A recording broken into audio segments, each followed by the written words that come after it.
Di sore hari ini membahas begitu ya terkait fluktuasi harga kakao secara global, Pak Ari. Kalau dikaitkan juga dengan refleksi di sektor kakao tanah air, apakah memang ini juga akan ada gejolaknya juga terhadap kinerja perusahaan?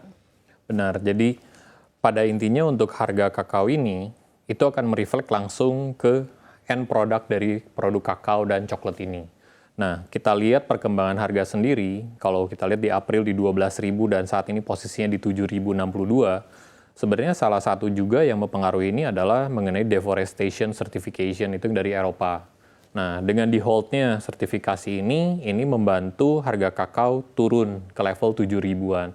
Tapi kita juga bisa lihat bahwa tren kakao ini selalu di akhir tahun itu karena ada perayaan Natal, biasanya ada permintaan yang cukup tinggi dari negara barat. Dan ini akan memacu harga kakao ini naik kembali, biasanya seperti itu untuk trennya. Oke. Di akhir tahun berarti ada prospek yang cukup menjanjikan, ada kenaikan demand di sana. Berapa persen persentase kenaikannya biasanya secara historis? Kurang lebih sekitar 10-15%. Oke, 10-15% di akhir tahun. Bahkan begitu ya, kalau kita amati secara trennya, dikatakan secara industri prospek dari bisnis kakao ini masih cukup menjanjikan. Apakah benar demikian, Pak Rey? Benar. Jadi untuk industri kokoa dan coklat ini di wilayah Asia Pasifik, pertumbuhannya double digit untuk di tahun 2023, sesuai dengan survei yang saya sudah baca. Dan kita bisa lihat juga bahwa tren tiga rasa di dunia sebenarnya adalah yang pertama coklat, yang kedua adalah buah stroberi, dan yang ketiga adalah keju. Jadi kita bisa lihat bahwa industri kokoa dan coklat ini sangat besar sekali potensinya ya. Oke. Kalau dilihat dari peluangnya berarti masih cukup baik begitu, Pak Rey. Sangat baik. Lalu tantangannya apa? Karena memang biasanya beriringan peluang dan juga tantangan. Oke, jadi kalau tantangan sendiri, basically kita bisa lihat dari harga bahan baku ya, itu yang pertama. Semakin stabil harga bahan baku, tentunya harga produk akhir pun akan semakin stabil. Tapi biasanya kita lihat dari sini, dengan harga komoditi yang seperti ini dan fluktuasi yang seperti ini, tentunya akan menjadi tantangan dan menjadi harga produk akhir akan naik dan turun secara signifikan, akan terjadi seperti itu. Oke, ini harganya ini secara keseluruhankah? Karena kalau dilihat begitu ya, dari wahana ini juga ada pasar ekspornya. Apakah memang dari harga N-nya atau dari segi akhirnya juga berpengaruh semuanya, Pak Rey? Benar, jadi secara keseluruhan, end produk kita naik harganya. Tapi memang untuk tahun ini kita expand di ekspor market. Karena di negara-negara di luar ini, mereka defisit dari supply untuk produk kokoa dan coklat ini. Jadi tahun ini kita kontribusi ekspor kita di wahana adalah kurang lebih 10%.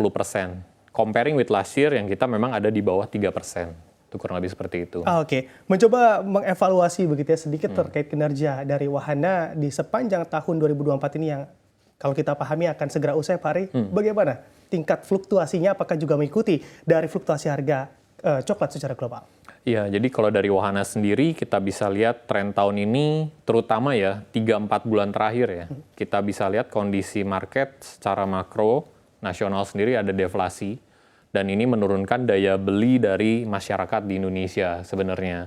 Tapi kita lihat sendiri trennya sekarang sudah membaik dan juga dengan hasil bulan Oktober ini kita lihat akan sangat baik sih sampai dengan akhir tahun. Sehingga untuk kita di wahana kita bisa lihat 2024 overall lebih baik dibandingkan 2023 dan kita melihat 2025 akan sangat jauh lebih baik lagi dengan ekspansi kita di bidang ekspor.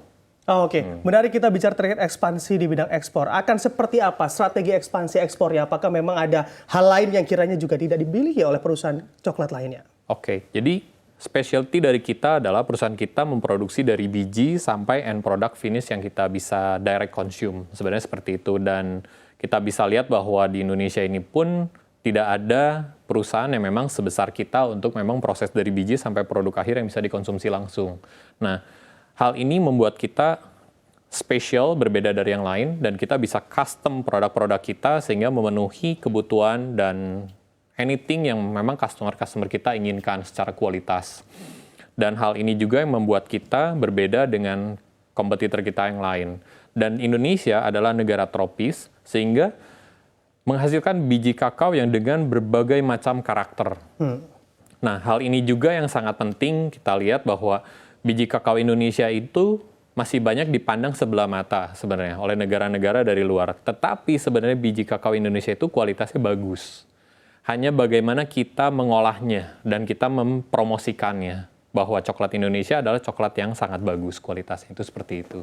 Oke, baik. Nah ini kan juga berarti pertanyaan selanjutnya adalah terkait pengolahannya, karena memang agar tidak dianggap sebelah mata di mata dunia, karena memang pasarnya akan ekspor. Pengolahan secara spesifik apa yang juga akan dilakukan agar mana nanti end produknya juga sangat berkualitas di mata global? Oke, jadi kita banyak kerjasama dengan para petani, terutama kita banyak mengambil biji kakao kita itu dari Berau, Kalimantan Timur.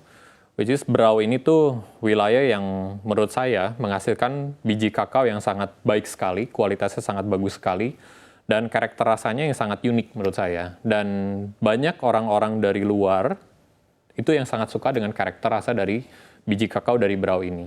Dan kita olah biji Berau ini sesuai dengan yang kita mau, fermentasinya, pengeringannya, sampai roasting time-nya semua kita atur, sehingga kita bisa menghasilkan coklat yang kualitasnya benar-benar premium, itu seperti itu. Oke, kalau dibandingkan dengan daerah atau wilayah lain, adakah wilayah Indonesia yang juga kualitasnya cukup baik dibandingkan Berau? Banyak sebenarnya untuk wilayah lain juga. Mungkin untuk beberapa produsen lain ada yang lebih suka dari wilayah Padang, mungkin ada yang suka dari Jember, ada dari Pulau Seram, atau dari Sumba. Sebenarnya Indonesia ini daerah khatulistiwa sehingga bisa memproduksi biji kakao dengan baik sebenarnya.